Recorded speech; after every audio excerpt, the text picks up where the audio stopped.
Gametogenesis. तो last time जब अपन ने TS of testis and TS of ovary, so TS of testis and ovary पढ़ते समय हमने सिर्फ गैमेटोजेनेसिस के स्टेजेस देखे थे। तब अपन ने क्या पढ़े थे, अगर आपको याद हो, एक बार रिवाइज करा। अपन ने पढ़े थे फादर, अपन ने पढ़े थे मदर। फादर में गोनैड, मदर में गोनैड, बराबर। गोनैड के अंदर जर्म सेल, गोनैड के अंदर जर्म सेल। अपन ने पढ़े थे कि जर्म सेल का जब मियोसिस होता है तो एक सेल बनता है और यही सेल फ्यूचर में जाके स्पर्म बनाता है। उसी प्रकार से मदर में भी एक जर्म सेल है, जब उसका भी डिवीजन होता है तो एक डॉटर सेल बनाता है और यही डॉटर सेल आगे जाके क्या बनाता है, ओवा। लेकिन अपन इस स्टेजेस को कंपेयर किए थे जिस समय में हमने टीएस ऑफ टेस्टिस पढ़े थे और टीएस ऑफ ओवरी पढ़े थे, तो हमने उस समय में सिर्फ स्टेजेस का नाम यूज किया था। अगर आपको याद होगा, मैंने बताया था कि पहला स्टेज स्पर्मैटोगोनिया, दूसरा स्टेज अपन ने पढ़े थे प्राइमरी स्पर्मैटोसाइट, फिर अपन ने पढ़े थे सेकेंडरी स्पर्मैटोसाइट, फिर अपन ने पढ़े थे स्पर्मैटिड, फाइनली अपन ने पढ़े थे sperm.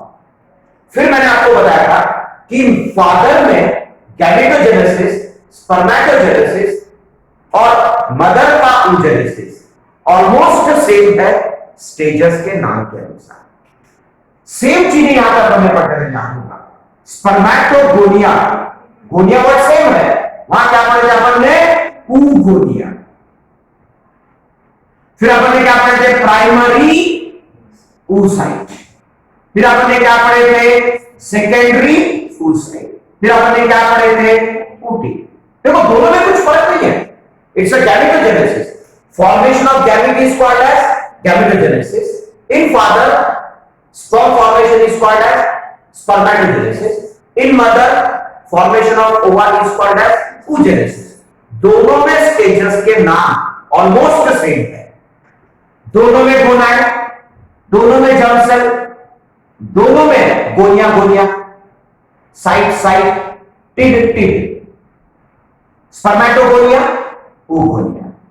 Primary spermatocyte, primary oocyte, secondary spermatocyte, secondary oocyte, spermatid, ooty, sperm, ओवा।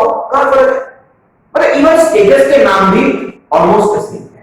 हाँ, पर इतना हमको ध्यान में रखना है कि यहां पे स्पर्म ज्यादा बनते हैं और ओवा एक महीने में, एक समय में, एक ओवरी में एक ही ओवा बनेगा। मतलब ये रिस्ट्रिक्शन कैसे आते हैं आपने को ध्यान देखना है। क्लियर? तो कहीं ना कहीं हमको थोड़ा सा और सुपरफिशियल यहां पे हम स्टेटस को हाईलाइट करेंगे। और सबसे इंपॉर्टेंट चीज, ये जो जर्म सेल है ये क्या है, डिप्लॉइड। लेकिन ओवा या स्पर्म क्या है, हैप्लॉइड है।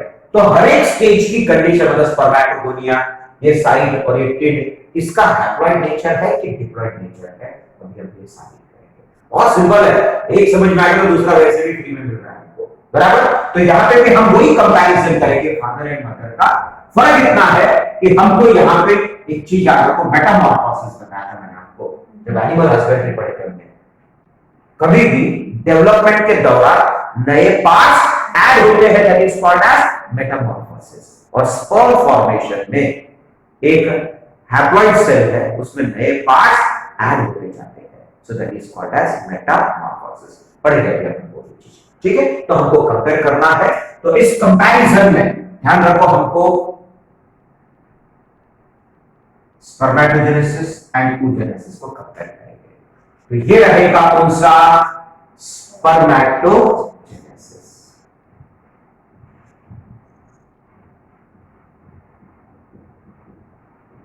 ऑलमोस्ट स्टेजेस देखो सेम होने वाले हैं। और मदर में कौन सा स्टेज, प्रोसेस कौन सा रहेगा, oogenesis। पढ़ते समय भी दोनों को एक साथ कंपेयर करके ही पढ़ना, बराबर। अब फादर में गोनैड, मदर में गोनैड, ठीक। फादर का गोनैड टेस्टिस, मदर का गोनैड ओवरी, ठीक। ओवरी के अंदर एंड टेस्टिस के अंदर क्या रहेगा, जर्म सेल। चलो पहले एक को लिखा देते, ठीक। तो टेस्टिस के अंदर क्या है, जर्म सेल। तो this one is what, germ cell. Compare करेंगे, जर्म सेल यहां पे कंडीशन क्या है, डिप्लॉइड। बस वही स्टेजेस याद रखो। जर्म सेल नेक्स्ट स्टेज क्या रहेगा, spermatogonia, primary spermatocyte, secondary spermatocyte, spermatid sperm. oogenesis में भी सेम पैटर्न है, germ cell, oogonia, primary oocyte, secondary oocyte, oocyte, ओवा, दोनों में 5 स्टेजेस मिल जाते हैं। क्लियर। सिर्फ यहां पे हमको haploid diploid condition and number of cell कैसे कम होते जा रहा है या नंबर ऑफ सेल कैसे मेंटेन हो रहा है, दो चीज पे फोकस करना है। ओके। तो जर्म सेल का सबसे पहले यहां पे डायरेक्ट मियोसिस नहीं होता, मैंने आपको पहले बताया। बॉडी में एक ही सेल है जो मियोसिस में जाता है, साथ में माइटोसिस में भी जाएगा। मतलब बॉडी के हर एक cell mitosis, germ cell meiosis और हर एक का ही है, तो माइटोसिस में भी जाएगा, बराबर। तो सबसे पहले इस जर्म सेल का माइटोटिक डिवीजन होगा। तो जर्म सेल का यहां पे क्या हुआ, माइटोसिस। कोई भी चीज जब माइटोसिस होगा तो जितने का उतना ही मेंटेन होता है। Mitosis equal number of chromosome is maintain, meiosis less number of chromosome, मतलब हैप्लॉइड आगे हो जाते हैं। तो माइटोसिस हुआ है, तो जब माइटोसिस हुआ तो क्या होगा, same number of chromosome maintain होगा, मतलब डिप्लॉइड का डिप्लॉइड ही रहेगा। And this stage is called as spermatogonia. Genesis, my Genesis is the process, gonia is the stage. Okay, so mitosis हुआ, तो माइटोसिस में कितने सेल मिलेंगे, 2 ही मिलेंगे, मियोसिस में 4 मिलेंगे। तो माइटोसिस, माइटोटिक डिवीजन हुआ, 2 सेल मिला, दोनों सेल का नाम spermatogonia. What is the condition here? Diploid. लेकिन जब मैंने टीएस ऑफ टेस्टिस पढ़ाया था तब आपको बोला था फिलहाल आप इसको हैप्लॉइड डिप्लॉइड मत पढ़ो, सिर्फ स्टेजेस के नाम पढ़ो। तो वो कंपैरिजन यहां पे आया है। तो आप सोचोगे वो गलत पढ़ाया, ऐसा गलत नहीं था, वो तो सिर्फ हमको स्टेजेस के नाम जाना था करके, और तभी मैंने आपको बोला था कि एक्चुअली यहां पे अपन पढ़ेंगे गैमेटोजेनेसिस के दौरान वो। क्लियर।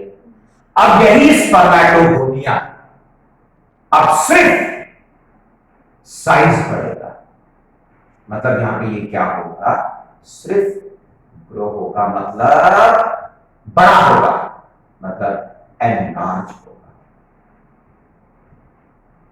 साइज बढ़ेगा। साइज बढ़ा, डिवाइड हुआ क्या, तो क्वांटिटी इंक्रीज होगी कि सिर्फ साइज इंक्रीज होगा, बराबर। क्वांटिटी तो जितना होते रहने वाला है, बराबर। तो यहां पे प्राइमरी साइज स्पर्मेटोगोनिया का सिर्फ क्या हुआ, साइज बढ़ा। तो डिप्लॉइड का हैप्लॉइड बना कि डिप्लॉइड का डिप्लॉइड, डिप्लॉइड का डिप्लॉइड रहेगा।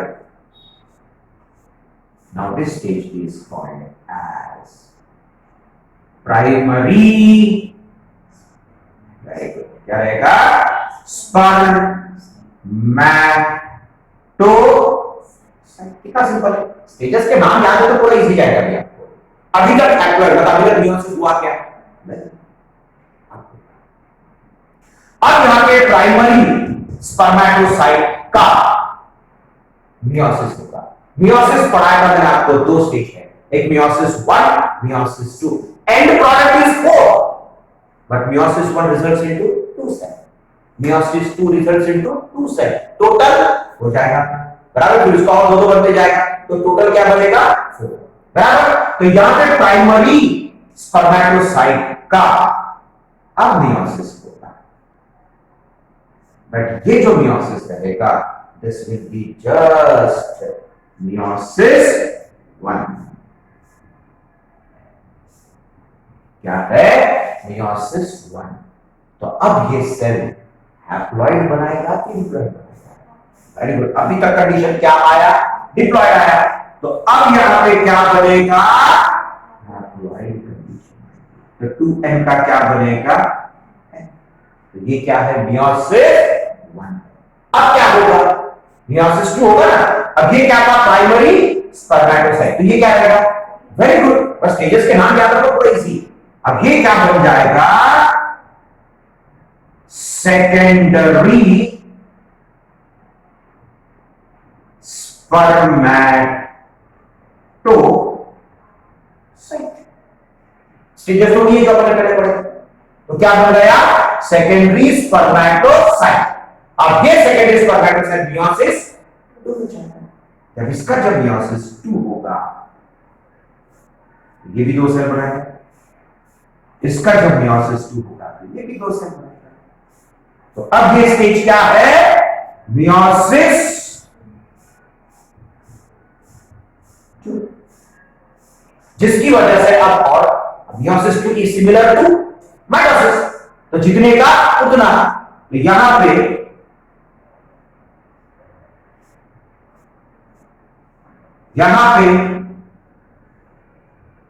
ऐसे, और इसका नाम है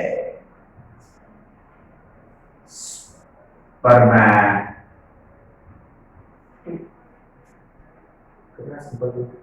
बराबर। फिर यही स्पर्मेटिड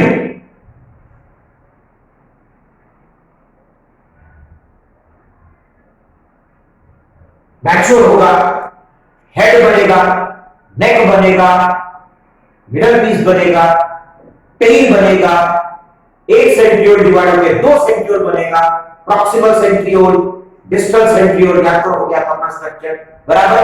फिर गोल्गी कॉम्प्लेक्सेस एक्रोसोम बनाएगा, हो ना, गोल्गी कॉम्प्लेक्सेस एक्रोसोम बनाएगा। याद करो मैंने एक चैप्टर पढ़ा चुका हूं हार्मोनल कोऑर्डिनेशन, तब आपको बताया था कि बॉडी के सीक्रेशन, सेल का सीक्रेशन, सेल का कौन सा ऑर्गेनल करेगा गोल्गी कॉम्प्लेक्स बराबर, mitochondria, energy.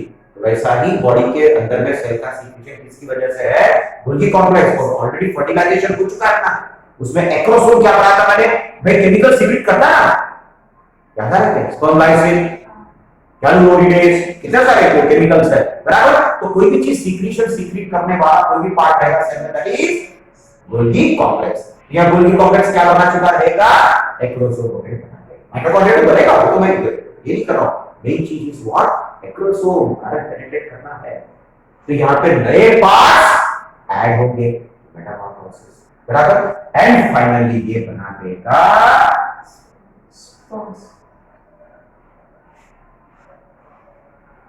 Round spermatid, टैगोल shape बना देगा बराबर। तो these are called as what sperms. कितना सिंपल है, इसी को कंपेयर करके वहां चलेंगे। अब यहां पे आपको स्टेजस के नाम देना है। अब ये तो ऑलरेडी गोनाड है, उसको तो छोड़ो, वो तो गिनना ही नहीं हमको। माइटोसिस हुआ, और यहां माइटोसिस हुआ, इस वजह से कॉल्ड एज मल्टीप्लिकेशन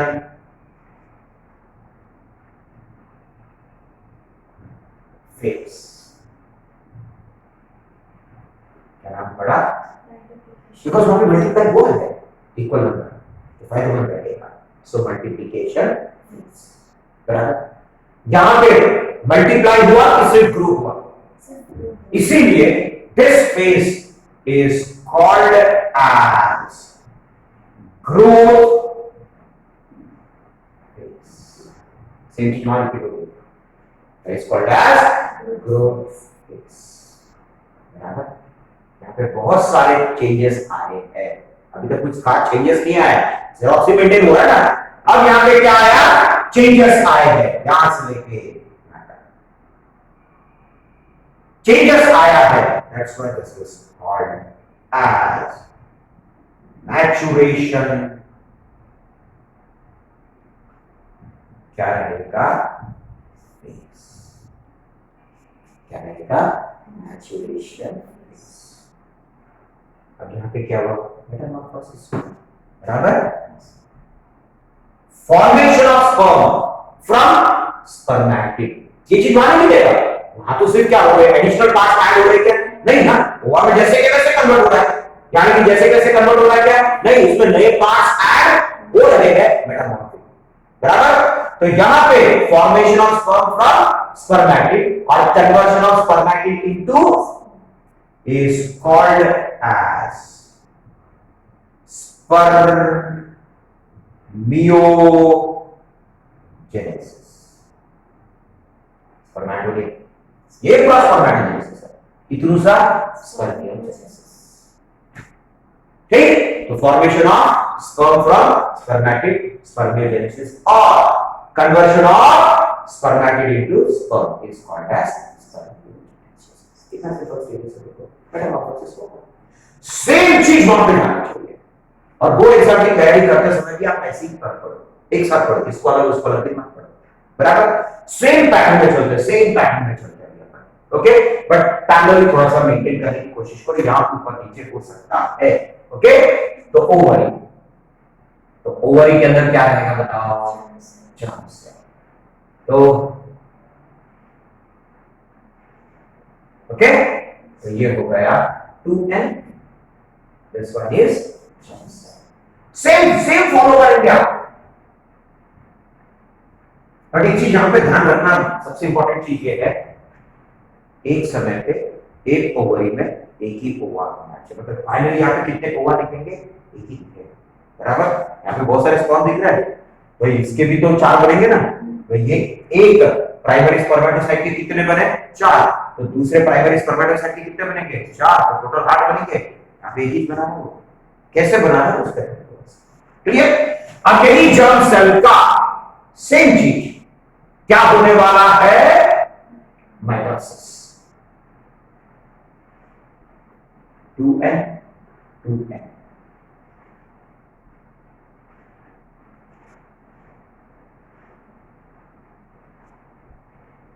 ठीक। तो इसका क्या होने वाला है, माइटोसिस।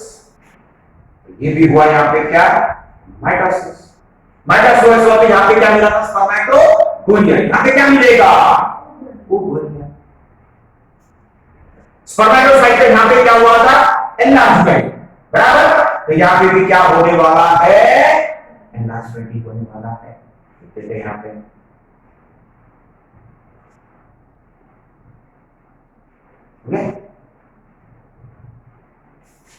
जब एनलार्ज हुआ तो यहां पे क्या मिला, कंडीशन डिप्लॉइड था, डिप्लॉइड। यहां पे क्या मिला, प्राइमरी स्पर्मेटोसाइट, तो यहां पे क्या मिलेगा, वेरी गुड, प्राइमरी oocyte। यहां पे क्या हुआ था, मियोसिस 1। अब यहां से थोड़ा बहुत फर्क गिरेगा, कारण एक ही ओवा मेंटेन रखना है हमको, तो यहां पे अब ठीक है, अब यहां पे ये जाएगा मियोसिस 1 में,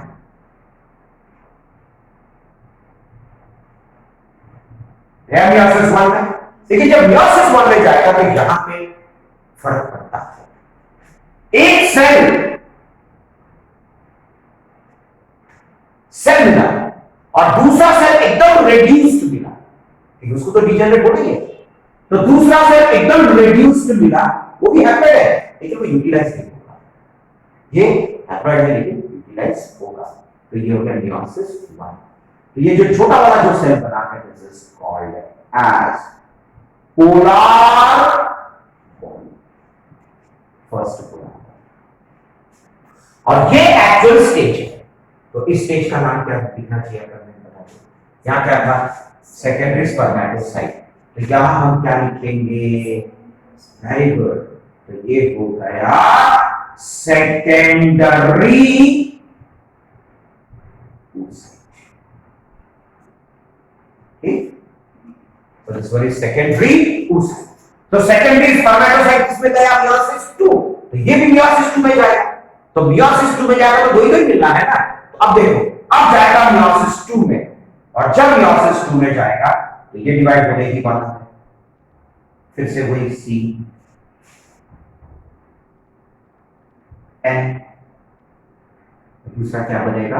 polar body, second polar body, बराबर। तो ये क्या बन चुका है? Polar body. पहले इसको बनाते, और ये पोलर बॉडी भी डिवाइड होगा। तो एक पोलर बॉडी में कितने पोलर बॉडी बनेंगे?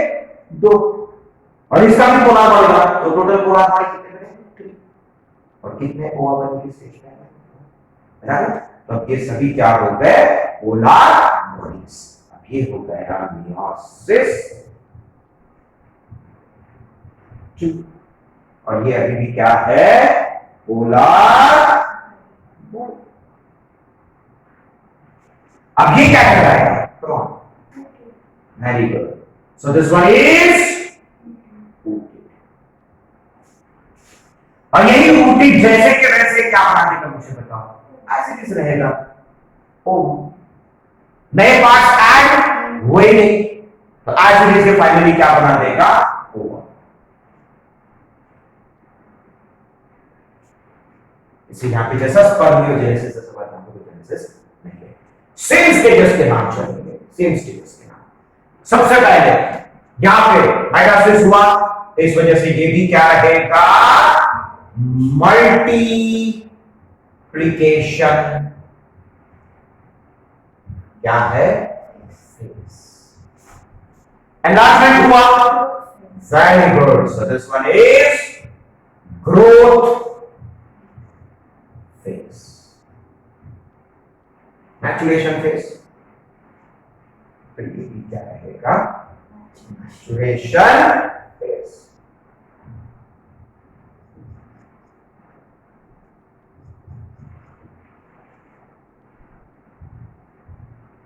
क्लियर? कितना सिंपल कंसेप्ट। दोनों में गोनैड, टेस्टिस, ओवरी, दोनों में जर्म सेल, डिप्लॉइड, दोनों में मल्टीप्लिकेशन फेज के दौरान माइटोसिस, दोनों में गोनिया, स्पर्मेटोगोनिया, oogonia, दोनों में गोनिया एनलार्ज होगा। तो क्या बनेगा? प्राइमरी स्पर्मेटोसाइट, वहां पे क्या बनेगा? Primary oocyte growth phase. दोनों में मैचुरेशन फेज सेम रहेगा, मियोसिस 1। फर्क इतना है कि मियोसिस 1 में यहां पे दोनों सेल इक्वल रहेंगे, and that is secondary spermatocyte. वहां पे मियोसिस 1 में एक सेल बड़ा रहेगा, एक सेल छोटा रहेगा, छोटा वाला is called as polar body, बड़ा वाला is called as secondary oocyte। यहां पे सेकेंडरी स्पर्मेटोसाइट मियोसिस 2 में जाएगा, फिर से सेम साइज मेंटेन करेगा, दैट इज स्पर्मेटिड। वहां पे सेकेंडरी oocyte मियोसिस 2 में जाएगा, और एक ऊटिड बनेगा और एक पोलर बॉडी बनेगा, और एक पोलर बॉडी वो भी मियोसिस 2 में जाएगा, और वो 2 पोलर बॉडी बनाएंगे, टोटल 3 पोलर बॉडी बनाएंगे। नो मेटामॉर्फोसिस, इसलिए वो भी मैचुरेशन में ऐड हो गया। बराबर? Comparison clear?